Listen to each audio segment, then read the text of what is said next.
May Paldo, Pampanga, magandang araw Central Luzon. Ako po si Jody Dizon Mercado. Narito na ang mga malalaking balitang Central Luzon nitong nakaraang linggo. Higit 154 milyon peso sa pinsala sa sektor ng pangisdaan iniwan ng Bagyong Christine. Publiko binalaan ukol sa pagkalat ng mga peking bitamina sa merkado. Mas convenient na paraan ng pagboto isinusulong ng COMELEC.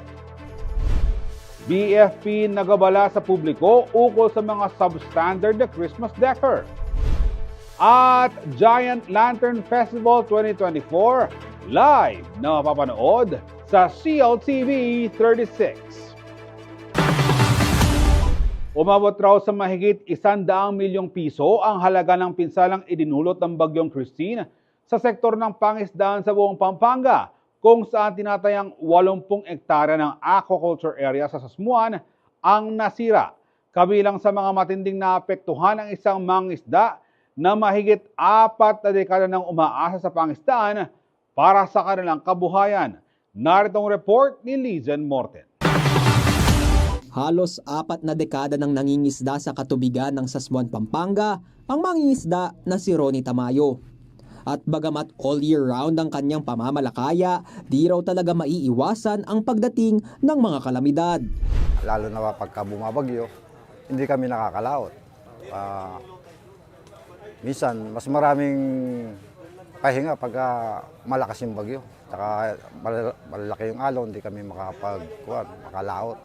Aabot daw sa 10,000 piso kada linggo ang halaga ng mga lamang tubig na hinuhuli ng grupo ni Tamayo.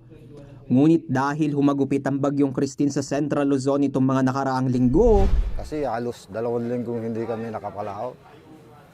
Umasa na lang kami minsan sa bigay ng gobyerno, yung mga relief goods. Isa lang ang bayan ng Sasmuan sa mga nangungunang seafood producer ng Pampanga na pininsala ng Bagyong Christine, kung saan nasa 80 hektaryang aquaculture area ang naging apektado gawa ng malalakas na ulan at pabugso-bugsong hangin. Sa buong Pampanga, mahigit 154 million pesos ang naitalang pinsala ng naturang bagyo sa sektor ng pangisdaan base sa ulat ng Provincial Disaster Risk Reduction and Management Council ng Lalawigan. Kabilang na nga rito mga namatay na isda at mga nasirang fish pond sa naturang bayan. Kaya namang ngayong mainam na ang panahon, minabuti ng Bureau of Fisheries and Aquatic Resources o BFAR Central Luzon na ipagbigay alam sa mga mangingisda ng lalawigan ang mga climate adaptable o mga naaangkop na paraan ng pangingisda sa panahon ng kalamidad. 2 grupo ng mga mangingisda sa Sasmuan, Pampanga ang isinailalim sa pagsasanay sa paggawa ng floating fish cage para sa bangus at shellfish raft naman para sa mga produktong kagaya ng talaba at tahong. Nasa kalahating toneladang bangus ang maaaring anihin sa mga fish cage na ito, kung saan maaaring itong i-maximize ng 3 harvest kada isang taon. Habang dito naman sa aking kaliwa, tinatawag itong mga paraphernalia para sa shellfish raft, kung saan 2 toneladang shellfish ang maaaring anihin ng 2 beses ng mga mangingisda sa loob ng isang taon. Ayon sa Provincial Fisheries Office ng BFAR Central Luzon sa Pampanga na si Nico Wamil, maaaring i-install ang mga kagamitan na ito sa mga hindi ginagamit o nasirang fish pond. At sa mas maliit na sukat, mas malaki rin aniya ang produksyon ng mga ito. Ang advantage niya is yung production area niya or yung production rate niya mas malaki compared dun sa fish pond. Kunyari, itong net natin na to, halos 1 hektarya ang katumbas ng kayang i-produce. As of 2023, may 2,742 registered fisherfolk ang BFAR 3 sa bayan ng Sasmuan. Sakaling magtagumpay ang pilot project na ito ng ahensya sa bayan, sinabi ni Mayor Catalina Cabrera na sila ang inaasahang magbabahagi ng naturang kaalaman sa mga kapwa nila mangingisda upang hindi maalintana ang produksyon ng kanilang lamang tubig, umulan man o umaraw. Kaya mayroon kami mga presidente, lahat ng fisherfolks sa buong bayan ng Sasmuan. Mayroon kami lahat yan. Tapos sila na ngayon magtuturo sa mga kababaryo namin. Kaya nga kayong napili para naman kayong magpapatuloy ng pagtuturo sa ating mga kababayan. Para lahat, walang maiiwan. Lahat tayo sabay-sabay na magtatagumpay tayo dito sa ating mga ginagawang pagtulog sa ating mga kababayan. 3 araw na sasailalim sa pagsasanay ang nasa 25 mangingisda mula sa barangay ng Batang Dos at Mabuanbuan. At ngayong natapos na nilang gawin ng 5 floating fish cage, uumpisahan na nilang buuin ang mga raft o balsa kung saan maaari namang palakihin ang mga shellfish products. Lizan Morten, CLTV 36 News. Maging mapanuri at mag-ingat sa pagbili o pagtangkilik ng mga gamot at bitamina. Ito ang paalala ng National Bureau of Investigation o NBI sa publiko kasunod ang pagkakasamsam ng mga peke at hindi rehistradong produkto sa isang pagawaan ng gamot sa Arayat, Pampanga. Ang detalye ng balita ihahatid ni Liana Canilao. Pinag-iingat ng National Bureau of Investigation o NBI ang publiko sa pagtangkilik sa iba't ibang produkto, lalo na ng gamot at bitamina. Mainam daw na tingnan ang red flags ng mga ito. Pag nakikita natin na masyadong mababa yung price at sinasabi sa atin na promo, ay maghinala na tayo. And of course, ang ating mga consumer dapat bumibili lang din sa mga lehitimo na drugstore. Kasi itong mga produktong ito inilalako lang house to house. So doon tayo mag-iingat at sinasabi nila ang produktong ito ay bago sa market kaya ina-house to house nila, mina-market nila. Mahalaga rin daw na alamin ang Food and Drugs Administration o FDA number. Pwede naman natin i-search.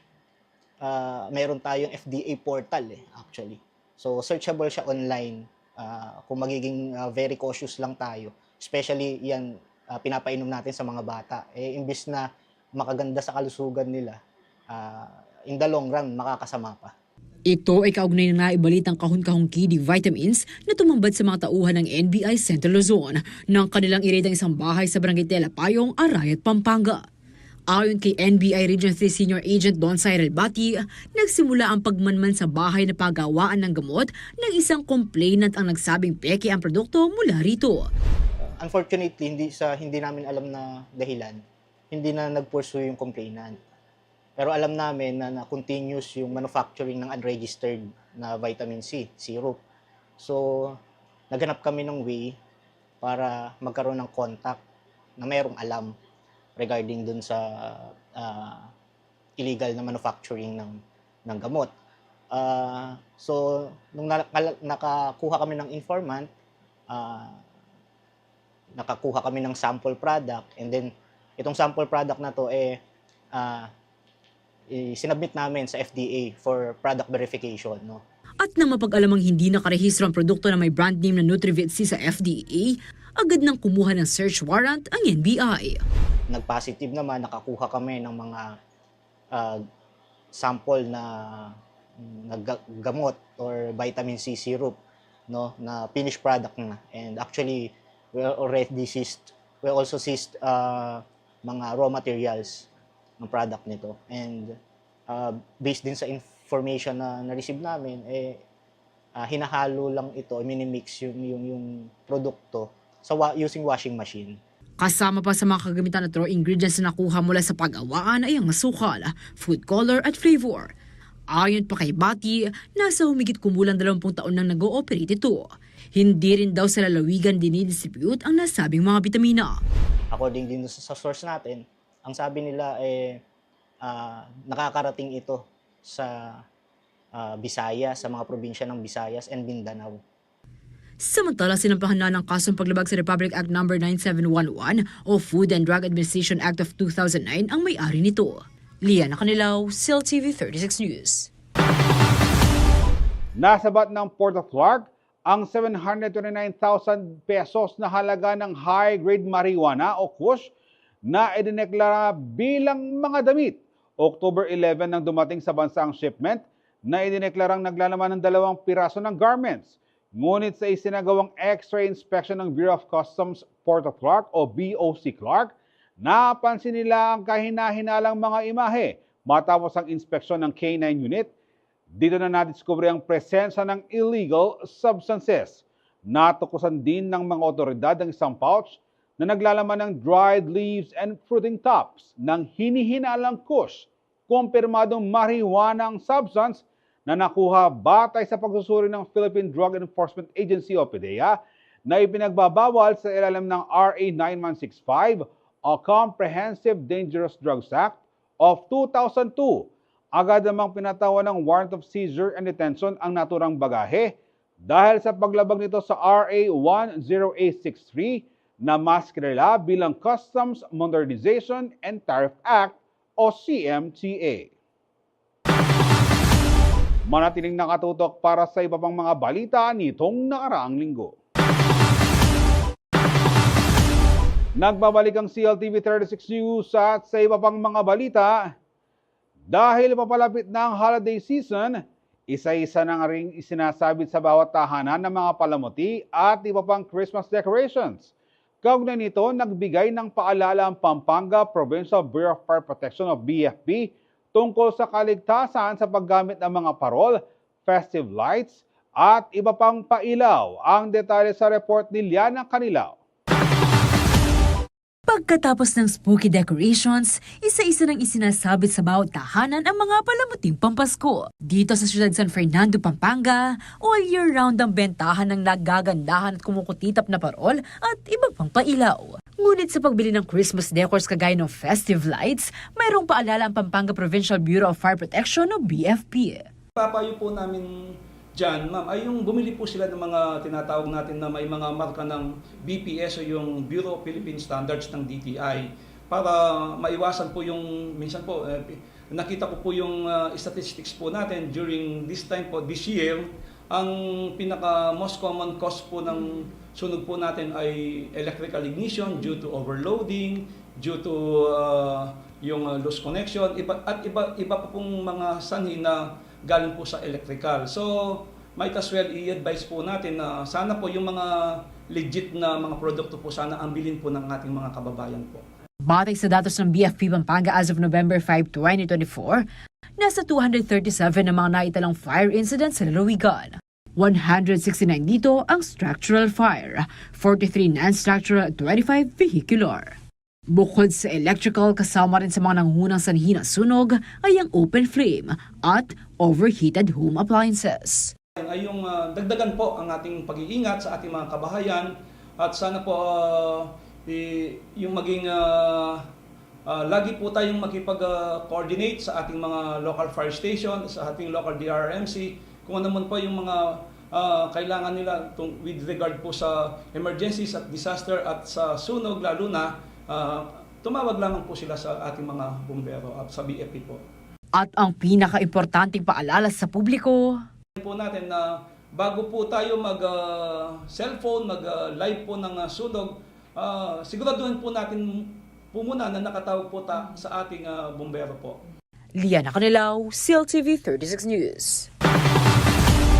Plano raw ng Commission on Elections sa COMELEC na maglunsad ng mga aktibidad upang gawing mas convenient ang pagboto at mapataas ang voters turnout para sa darating na 2025 midterm elections. Si Ashley Punzalan ang magbabalita. September 30, 2024 nang matapos ang voters registration para sa 2025 midterm elections. Sa ngayon, nasa 7.7 million na ang bilang ng registered voters sa buong Central Luzon na kinabibilangan ng mga probinsya ng Aurora, Bataan, Bulacan, Nueva Ecija, Pampanga, Tarlac at Zambales. Ang pinakamalaki po is Bulacan. We have 2,183,281 registered voters, to be followed by Pampanga, which is 1,682,684 registered voters, followed by Nueva Ecija, 1,625,351, followed by the province of Tarlac, 940,701 registered voters, followed by the province of Bataan, 500,088,197 registered voters. For the province of Zambales, we have 554,981. And for the province of Aurora, we have 158,259 registered voters for a total of 7,733,454 registered voters. At upang gawing mas convenient ang pagboto at mapataas ang voters turnout, iba't ibang aktibidad daw ang hilulunsad ng COMELEC kaugnay ng halalan. Magkakaroon ho ng early voting para sa mga senior citizen at PWD at heavily pregnant women. Ang plano ho is to make the voting experience a lot more convenient and easier. I-implement po natin yung mall voting. Hinihintay na ho lang namin yung guidelines. Pwede na hong bumoto sa mga malls. Para maiwasan po yung siksikan, mainit sa mga eskwelahan, di queuing, kahit mahaba dahil malamig, wala hong problema yan. Samantala, higit 3,000 naman ang kabuuang bilang ng mga aspirants na nagsumite ng kanilang Certificate of Candidacy sa Central Luzon nitong October 1 to 8. For Aurora, we have 185 aspirants. For Bataan, we have 243 aspirants. For Bulacan, we have 731 aspirants. For Nueva Ecija, we have 832 aspirants. For Pampanga, we have 598 aspirants. For Tarlac, we have 565 aspirants. For Zambales, we have 392 aspirants. Nilinaw naman ni Atty. Lobo na hindi tatawaging official candidates ang mga individual na nag-file ng kanilang Certificate of Candidacy hanggat hindi pa nagsisimula ang campaign period. Lahat po ng nag-file ng Certificate of Candidacy from governor down the line, from October 1 to 8, ang tawag po natin sa kanila as of this time ay aspirant muna. They will be considered officially as candidates once the campaign period starts. So for national, mag-umpisa sa February 11, and for local, that would be on March 28. Dagdag pa nito, papatawan lamang ng kaukulang parusa ang mga candidate na lalabag sa mga panuntunan ng COMELEC pagdating pa lamang ng campaign period. Kasi ho, lahat ho ng ipinagbabawal ng panuntunan po ng Commission on Election ay mag-a-apply lamang po sa kanila pagdating po ng campaign period. Pagdating naman sa hamon sa seguridad at kaayusan ng eleksyon, ito naman ang naging pahayag ni Atty. Lobo. We have a very good relationship insofar as to the members of the law enforcement agencies para ho maproteksyonan po. Hindi lang naman po yung pagtataguyod po ng isang mapayapang eleksyon, kundi po para siguraduhin din pong safe yung mga personnel po natin sa COMELEC. Kinonsidera naman daw na generally peaceful ang mga nagdaang eleksyon sa rehiyon. In Region 3, medyo mapalad po tayo. Gawa ng ang election po dito, mapabarangay man, o pang midterm or pang national, ay considered po na generally peaceful. Ashley Punzalan, CLTV 36 News. Hinihikayat ng Pampanga Chamber of Commerce and Industry Incorporated o PAMCHAM at ng Provincial Government ng Pampanga ang mga negosyante na samantalahin ang paggamit sa kanilang Pampanga Loan Assistance Program upang magkaroon sila ng dagdag na kapital ngayong tumataas ang demand para sa mga produktong pampasko. Kung paano, alamin sa report ni Angelica Cara. Ngayong papalapit na ang araw ng Pasko, tumataas din ang demand sa iba't ibang produkto na maaaring ipanregalo o ihanda tuwing may Christmas parties at family reunions. Kaya naman sa ganitong panahon, buhay na buhay din ang negosyo. Ayon kay Rene Romero, dating presidente at kasalukuyang direktor ng Pampanga Chamber of Commerce and Industry Incorporated o PAMCHAM, ito ang tamang pagkakataon upang i-avail ang Pampanga Loan Assistance na programa ng PAMCHAM at ng Provincial Government ng Pampanga. Hulyo ng kasalukuyang taon nang ilunsad ito sa layong tumulong sa mga maliliit na negosyo na paunlarin pa ang kanilang kita sa pamamagitan ng dagdag na kapital. 40 million na pahihiram sa mga small enterprises. In fact, ngayon, nag-iimbita kami. In fact, sa next week ata, 16 na naman yung i-screenan namin. Makakapanghiram sila ng 100,000, 50,000, up to 500,000. Tuloy-tuloy daw ang pagproseso sa mga naunang nagsumite ng requirement. Dadaan ito sa screening process, kung saan isa si Romero sa miyembro ng screening committee. Target din ng programa ang mga micro, small, and medium enterprises. Sa mga interesado, maaari raw lumapit sa opisina ng PAMCHAM o di naman kaya sa provincial government para makakuha ng aplikasyon. Ngayong inaasahan ng pagtaas ng demand sa iba't ibang bilihin ngayong holiday season, nandyan ang loan assistance para makaagapay sa dagdag kapital na kanilang kakailanganin.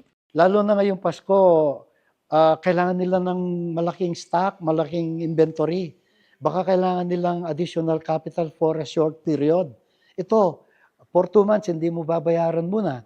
Tapos, pwede kang 6 months, pwede kang 12 months, 18 months, 24 months, without interest. From 50,000, 100,000, 200,000, 500,000. Depende sa pangangailangan mo. Bukas ang programa sa mga retailer, manufacturing, service at iba pa. Lahat ng sektor maaaring mag-avail sa loan assistance. Sa pamamagitan din ng nasabing programa, maiiwasan ang mangutang ng mga maliliit na negosyante sa mga financing na may mataas na patubo. Kasama si Jennifer Salenga, Angelica Cara, CLTV 36 News. Manatiling nakatutok para sa iba pang mga balita nitong nakaraang linggo. Nagbabalik ang CLTV 36 News Recap at sa iba pang mga balita.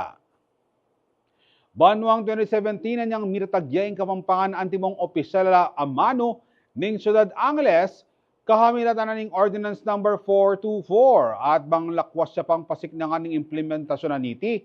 Liklok ning Mayor Carmelo Pogi Lacetin Jr. Mike Pangilinan anting pamuntok na ning Kapampangan Language Office o SIDWAN ning amanong siswan. Para kin detalye ay ning report ng Liana Canilaw.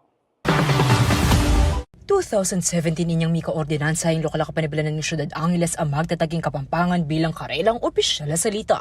Apinining Ordinance Number 424. 2021 naman, inyang inamuyot ng Mayor Carmelo Lazatin ng SP apatigikan ng implementasyon na ni mesabing ordinansa. Kaugnay na niti, liklok ng Lazatin ni Mike Pangilinan ng timpamuntok na ng Kapampangan Language Office o SIDWAN ning amanong siswan. Kapamilitan ng mesabing appointment, asa ang misulong kanuing Kapampangan language, culture, ang pong heritage. Kaya kami tutukan ngayon, itambalik mila rin kaya kaming lessons king Kapampangan. Detang MUA panigaralan king eskwela, lessons king Kapampangan language, culture, ang pong history. Lalo na king, antimo king linguistics, tang resa-resa na ning amanong siswan na nung bakit makanyan niya, Reta, balik mila reta kaya kaming weekly lectures. At the same time po, tang mag-train kong researcher siguro. Uling ilang kailangan king Kapampangan. Tang makanan mag-document, mag-field work. Katatandaan ng mito ng operasyon na ning opisina anyang COVID-19 pandemic at kim pa magbalik na nini, nasa Economic Networking pilat ang dalimialiwa pang advocates at experts. Samantala, agpangkang pangilinan kanita pa man, komplikado na ang language situation king Angeles City. Pauli ning samot-samot nila ring manok nangan keti. Rampant itang suppression na ning amano king eskwela, kareng eskwela, lalo na kareng private schools ating Angeles sa pakyang private schools. So, in fact, atin pa pin eskwela na dineclare day mother tongue day man Kapampangan. Banta mo ela tuki kaya tang ordinance, tang makanta. So, ito yung mga kalungkot na situation kaya ti Angeles, yung language situation. Tang yung mga katula, as nang karakal dayo, malugod paking Kapampangan, bisang mabiyasang Kapampangan, kabang deng mismong Kapampangan, pikarine day pang Kapampangan do. At ito brinturong Kapampangan deng anak do. Karin namang aliwa pang lokal na kapanibalan king labod Kapampangan na bisang gawang ordinansa o batas, kalupan ning gewa na ning Ciudad Angeles, makasadyaya kanong mida kay saop ing sidwan ning amanong siswan. May paliharing lingad king kaya kayong kaisipan na ing Kapampangan under threat ya. Na ing Kapampangan maging aluya, ing Kapampangan madadakurak ya, ing Kapampangan mapipinpin ya, matatapos ya. Ngayon ing pagisabi kong mayap, nung atsuka king posisyon, amalyari may ipanluwalo yung Kapampangan, o teka mo, gawang batas para gawan tayo. At makasadya kaya pong sumawap, kaya ni kaya kaming opisina, ng kimpa mag-draft na nitang batas sa ito. Liana Canilaw, CLTV 36 News. Formal daneng inukyat king Senado ing panukalang batas sa magdeklara king Pampanga antimong culinary capital of the Philippines. Iti kano bang lakwas siya pang makilala ang ambag ning probinsya karas king culture heritage ning mabilog a bangsa. Aning report ng Arlene Salonga. Sisig kari-kari, biringi, murkon, pindang damulag, betute, kamaru, tagilo, adobong balut, tidtad, bulanglang, tibok-tibok. Basta lutong Kapampangan, siguradong manyaman. Nga mano ngay ni, Maralasta ng daramdaman karemi aliwang tao, kilog naman o kilwal ning lubod Kapampangan. Huling patsepa mga nimpisasabyan, siguradong bida la rin po tayo ng probinsya tamong pakamalan. Inya naman king sobra rambilib king kapasidad tamong magluto, formal na nang inukyat king Senado yung panukalang batas, ang magdeklara king Pampanga ang timong culinary capital of the Philippines, anyang Martes, November 5. Yapin ng Senate Bill No. 2797, nung nuka rin co-sponsor yay kabalen Senator Lito Lapid, ang popari Senator Amy Marcos, Loren Legarda, Mark Villar, Francis Tolentino, Jinggoy Estrada at Joel Villanueva. Agpangkang Lapid, mayakit ka rin pa mga tamoy masanting ang kultura, kasalesayan, creativity, ampong resilience na rin Kapampangan. Alam po ninyo, kwento ng Pampanga, hindi lang po masasarap na pagkain, kundi ang pagiging matatag, maparaan at malikain ng mga Kapampangan. Makikita po ninyo ito sa aming mga pagkain. Mula po sa simpleng sangkap ay nakakagawa po kami ng masasarap na putahe. King kayang speech, binida na lamo naman deng mapilan ka rin pagmaragul, ang pampamoso ngasan at pagmayumo at tatak Kapampangan. Makanyan mo naman ka rin sikat apipangan na ng pong chef at tubong Pampanga. Marami rin Pilipino na chef na mga gagaling ka ng mga Kapampangan, nina Nora at Sandy Dasa at Ching Lilia, Lising Borromeo, Clarita Reyes Lapus ng Mamasita, Claudine Tayag, Daud Del Rosario, Janet Gonzalez. Marami rin pong sikat na mga restaurant tulad ng Kabalen, ni Martel, ni Vera, at Cafe Adriatico, Bistro Remedios, ni Larry Cruz, Ave Restaurant Kabalen, at Everybody's Cafe, Susie's Cuisine. Manuala yamo naman ng senadora deserving yung Pampanga king mesabing titulo, pauli na ning galalatinggap na ning mabilog a probinsya, ante mong metong kareng unsung food destinations, ay ba't king Conde Nast Traveler Banwang 2022. Aparte kanini, ikuane mo naman ng syudad Angeles Singalal para king Asia's Best Emerging Culinary City Destinations in 2024. Inya naman na muyuta na lareng kalupa ng senador, bang misabatas yung mesabing panukala. Ang Pampanga po ay hindi gaya ng mga probinsya. Likas na tanawin na pamamasyal. Wala po makinang na mga beach, na magagandang beach tulad ng Boracay at Surigao. Ang Pampanga po ay 2 bundok lang po ang nandoon, Pinatubo at bundok ng Arayat. Yun nga po at sa ating mga kasamaan dito sa Senado, kaya naman po buong puso kaming humihingi ng tulong sa ating mga senador na bigyan ng lalawigan ng Pampanga at bansagan ng culinary capital of the Philippines. Samantala, agpang naman kang Senator Mark Villar, partina nening balang pamilyang Pilipino yung pamangang Kapampangan. Honeng nilino na mo naman na yung titulo ngay ni, naburing sabyan na era ne di na nulagay yung pamangan na iba't karangaliwang probinsya. Para kaya, impamagdeklarak yung Pampanga ang timong culinary capital, may ngari yamong pamang ilalaking ambag ng probinsya karasking cultural heritage ng mabilog a bangsa. This bill is not just about honoring a province, it is about ensuring that the Philippines remains a key player in the global culinary landscape. The recognition of Pampanga as our culinary capital will not only boost local pride, but will also be a driver of economic and tourism growth. This bill does not in any way diminish the value of the diverse cuisines from other provinces. Every region in our country has its own special place in our culinary tapestry.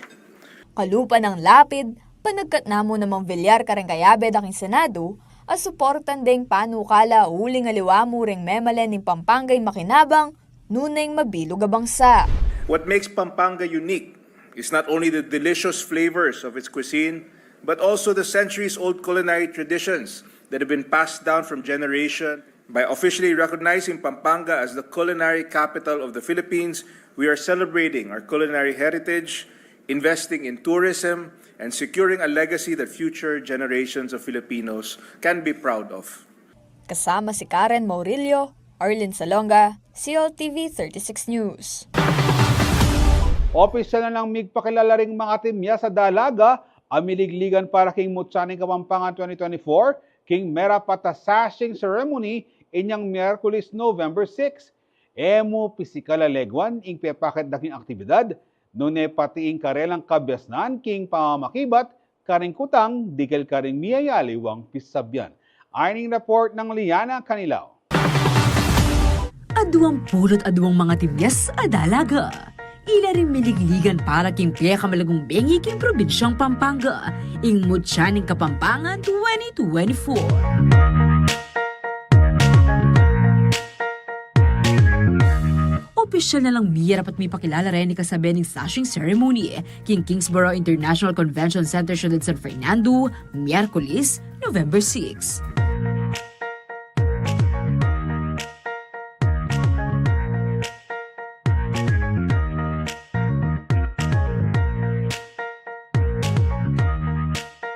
Pepakit la muna mga kabyasnan rin kandidata king press presentation. Kapamilitan ng pamamakibat ka rin kutang na rin miyembro ng local media. Dikil ka rin miyaliwang pisabyan. I would promote my advocacy, which is Colors of Courage, youth and women empowerment through the arts, specifically Kapampangan arts. I would not only be influential and impactful towards the women and the youth that I would meet. Not only do I want to touch their lives and their hearts, but I also want to interconnect my passion, which is the arts and creativity, through sharing our Kapampangan culture as well, through our weaving, pearl making, and even the culinary arts. Being beautiful should be holistic and subjective. When we say beauty or beautiful, it doesn't only imply our external look, but also what's on the inside. The inner beauty of the mind, the inner beauty of our soul, and the inner beauty of our heart. But at the end of the day, I believe that outer beauty attracts, but inner beauty captivates. Thank you. Masaya na namang belita ng Provincial Tourism Officer ay Mike Castañeda ing 100% participation na rin Balang-Balan at syudad kilabot Kapampangan. Kompleto na po. 22 LGUs including that of course 19 municipalities and 1 highly urbanized city and 2 component cities na nung nuka rin talaga namang well represented ya ing Lagong Kapampangan. Agpangpakang Castañeda, matigiging karelang pamagsadya para king pre-pageant ang pang coronation night. Amisulong alimuking lego ang Kapampangan, nunay ang agyangking kultura, tradisyon, ang pong kasalisayan. Every weekend at intamo pong tedious and rigorous rehearsal na nung ka rin din kakatang candidate at ilang pasarela training at ilang workshop ka rin kalang Q&A at ilang rehearsals da ka rin karelang bawat segment na nung ka rin akitamo keng kakatamong pre-pageant competition ang popakeng coronation night. Liana Canilao, CLTV 36 News. Manatiling nakatutok para sa iba pang mga balita nitong nakarang linggo. Nagbabalik ang CLTV 36 News Recap. At sa iba pang mga balita, hindi lang daw manggagawang maaring maging miyembro ng Social Security System o SSS, maging ang mga kabataan, pwede rin. Kaugnay nito, hinihikayat ng ahensya na magparehistro at maging miyembro ng maaga at habang bata pa upang magkaroon ng mga benepisyo na makakatulong sa oras ng pangangailangan. Ang buong detalye sa ulat ni Liana Canilao. Old age, disability, death at unemployment. Ito'y ilan lamang sa mga inevitable o hindi maiiwasan sa buhay ng isang tao. Kaya't upang bigyang proteksyon ng publiko, mayroong social insurance program ang gobyerno sa pamamagitan ng Social Security System o SSS. At kahit na bata pa o wala pang permanenteng trabaho, hinihikayat na ng tanggapan na kumuha na ng SS number at maging miyembro. Actually, in-encourage po talaga ng SSS ngayon na as early as now ay meron ng mga SS number yung ating po mga estudyante para at the time na sila ay magtatrabaho, prepared na po yung kanilang mga documents such as yung SSS registration. And ang maganda pa po doon kung meron po silang pinagkakakitaan, no? Pwede silang mag-register as self-employed na kung saan pwede nila itong hulugan at considered member na sila kapag sila ay nakapaghulog na. Meaning, pag sinabi nating member, pwede na sila mag-qualify dun sa ating mga benefits as long as pasok sila dun sa mga qualifying contributions natin and mga qualifying condition. Ayon pa sa Acting Senior Communications Analyst ng SSS Region 3 na si Julian Arellano, malaking tulong ang insurance para sa kanilang mga miyembro. Napakalaking tulong po ng SSS sa kanila pagdating ng sila hindi na makapagtrabaho due to old age o kaya naman sa yan, napakarami po nating benefits, no? Meron tayong maternity, meron tayong sickness benefit, unemployment, disability benefit, funeral, death benefit, tsaka po retirement. So, lahat po yan as long as qualified sila, ma-avail po ng ating mga members. Kahit nasaan man, madali na lamang daw ang pagkuha ng SS number dahil online na ito. So, click lamang po nila yung website ng SSS na www or www.sss.gov.ph. And then may lalabas po doon na no SS number yet. I-click po nila yon, hihingin po yung mga details or information po ng ating mga registrants, and then dedire-diretsuhin lang po nila yung process hanggang sa mabigyan po sila ng generated SS number. Samantala, mayroon namang programa ang SSS Region 3 upang mapaigting pa ang kanilang pag-abot sa mga estudyante.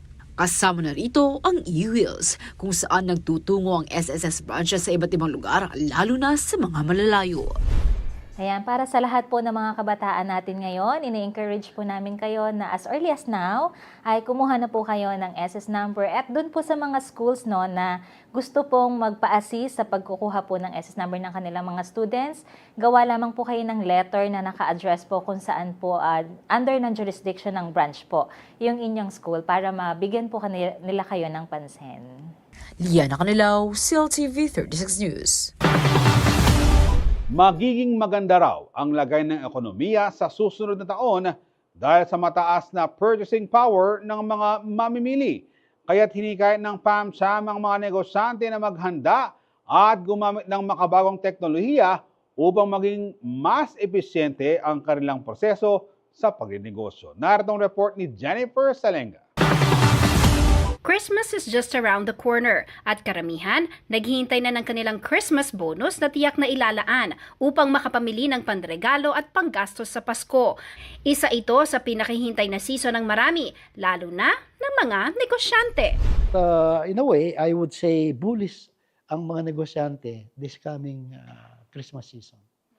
Ayon kay Rene Romero, isang negosyante at dating presidente at kasalukuyang direktor ng Pampanga Chamber of Commerce and Industry Incorporated o PAMCHAM, tatagal pa raw hanggang pagkatapos ng Pasko ang magandang lagay na ekonomiya. Itong season na ito, dahil election year tayo ngayon, susunod na yan. Matatapos na yan hanggang June. So mula November hanggang next per SEM of 2025, maganda ang dating ng negosyo at ang ekonomiya. Kaya naman mensahe niya sa kapwa negosyante, mahalagang paghandaan at huwag daw palampasin ang pagkakataon dahil sa mataas na purchasing power ng mga mamimili. Kung gumagawa ka ng produkto mo, kailangan make sure tansyado mo yung mga kailangan na maibenta mo sa loob ng 1 buwan. 1 linggo, 1 araw. No? Kasi you lose the opportunity kapag may bumibili, wala ka ng stocks. Pagdating sa usapin ng paghahanda, importanteng isama raw dito ang pag-incorporate sa mga makabagong teknolohiya upang mas maging epesyente ang proseso sa pagnenegosyo. Kamakailan lamang ay dinaos ang Pampanga Summit Business Innovation na naglalayong ibahagi ang mga makabagong teknolohiya na maaring makatuwang ng mga negosyante sa pagpapatakbo ng kanilang mga negosyo. Sa pagpapatakbo ng negosyo ngayon, ang daming nagbago kasi ang daming bagong technology. Yung ibang mga negosyo, they are now enjoying using AI. Yung iba using robots, using digital processes. Kaya compare mo doon sa mga nakaraan, mas mabilis ang negosyo ngayon. Oo. Tapos may social media. You have to embrace the new technology. Kung hindi tayo ahabol, hindi natin i-embrace yan, maiiwan ka. And while using the new technology, you innovate. You innovate, meaning, i-adapt mo sa business mo. Jennifer Salenga, CLTV 36 News. Naipamahagi na sa mga participating barangays ang Giant Lantern Festival 2024 ang tig 400,000 pesos sa subsidy mula sa City Government ng San Fernando, Pampanga. At sa ika-17 taon, muling mapapanood ng live sa CLTV 36 ang pinakahabang makulay at masayang selebrasyon. Magbabalita si Liana Canilao. Muling hihahatid ng CLTV 36 ang pinakamasayang selebrasyon sa syudad San Fernando, Pampanga, ang Giant Lantern Festival o GLF. Ito ay live na mapapanood sa iba't ibang social media platforms ng CLTV 36 at syempre sa telebisyon. Naganap ang MOA signing sa pagitan ng istasyon, GLF Executive Committee at LGU sa GLF 2024 launch sa Robinson Star Mills itong Huwebes, November 7.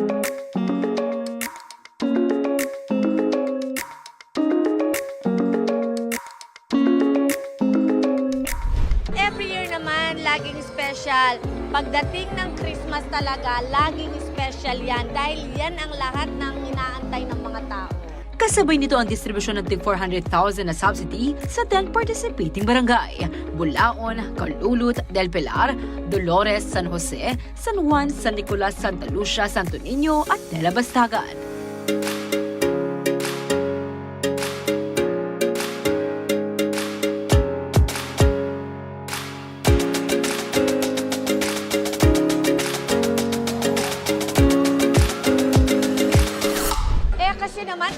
Pataas yung bilihin, marapat lang na tumaas talaga.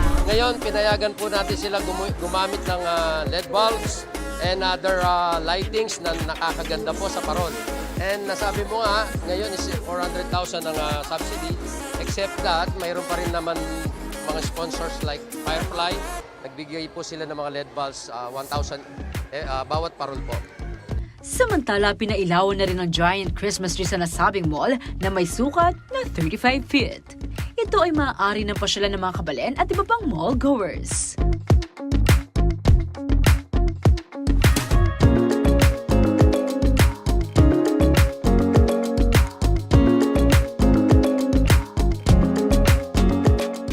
Ang Robinson Star Mills muli ang magiging venue para sa GLF na magaganap sa December 14, 2024. Hello mga friendships saan man lupalok ng mundo. Punta po kayo on December 14 dahil Giant Lantern Festival po natin. Ang tinatawag nilang Ligligan Parul, Quete Ciudad, San Fernando. Sa lahat po, hindi lang ang mga taga Pampanga, sa buong Pilipinas at even sa ibang bansa po. Join us on December 14, 2024, Saturday, 5:30 p.m. here at Robinson Star Mill, Pampanga. Liana Canilao, CLTV 36 News. At sa mga balitan na kalat ng CLTV 36 News, para sa karagdagang detalye maaari niyong i-follow ang aming social media pages sa Facebook at CLTV 36 Official at saka at CLTV 36 News. Sa dating Twitter or X at CLTV36, sa Instagram at CLTV36 Official, at sa aming TikTok at CLTV36 Official. Kung nais mong balikan ang mga programa ng CLTV36, pwede niyong bisitahin ang aming YouTube channel sa at CLTV36 Official at ang aming website na www.cltv36.tv. Mapapanood din ang mga programa ng CLTV36 nationwide via Signal Channel 105 at sa ating 38 cable partners. Kasama ang buong pwersa ng CLTV36 News, ako po si Jody Dizon Mercado. Maraming salamat po.